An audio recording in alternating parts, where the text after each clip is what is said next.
গণ অভ্যুত্থান পরবর্তী বাংলাদেশ জুলাই থেকে আজ শীর্ষক সম্মাননা স্মারক ও পুরস্কার বিতরণী অনুষ্ঠান আজ ঢাকা কলেজ অডিটোরিয়ামে সকাল 11:30 অনুষ্ঠিত হয়। এখানে প্রধান অতিথি হিসেবে উপস্থিত ছিলেন সাবেক ভিপি নুরুল হক নূর এবং সভাপতিত্ব করেন নোমান আলী মুন, সভাপতি বাংলাদেশ ছাত্র অধিকার পরিষদ ঢাকা কলেজ শাখা। বিশেষ অতিথি হিসেবে উপস্থিত ছিলেন AKM ইলিয়াস, অধ্যক্ষ ঢাকা কলেজ।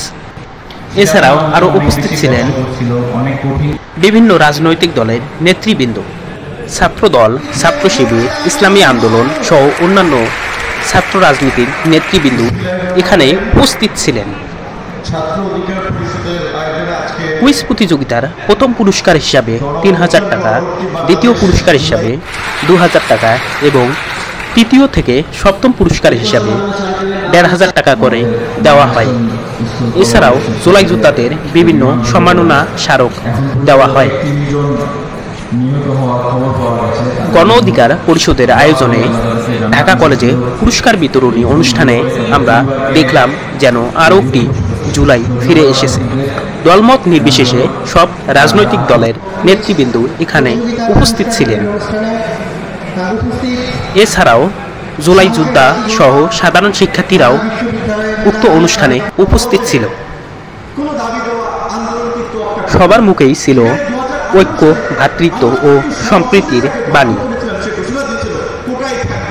জুলাই থেকে আজ শীর্ষক পুরস্কার বিতরণী অনুষ্ঠানে সব রাজনৈতিক দলের ছাত্র নেতৃবৃন্দ ছাত্র সংসদ নির্বাচনের প্রতি জোর দেন।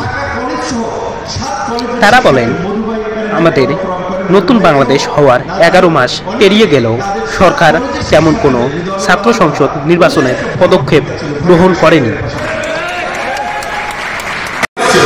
তাদের প্রতি আমার কৃতজ্ঞতা, আশা করি তারা অবশ্যই ভবিষ্যতে মূল্যায়িত হবে। আজকে এই অনুষ্ঠানে যারা অংশগ্রহণ করে আবার অনুষ্ঠানকে প্রাণবন্ত করেছে, অনুষ্ঠানকে সফল এবং সার্থক করেছে, তাদের প্রতি কৃতজ্ঞতা, ধন্যবাদ। এবং রাজনীতির কথা সর্বশেষ এই কথাটি বলে আমার বক্তব্য শেষ করতে চাই। সারা বাংলাদেশে যেখানে যাই হয়ে যাবে, আজকের এই মঞ্চের মতো আগামীকাল আপনাদের মধ্যে এই জনের মিউচুয়াল রেসপেক্ট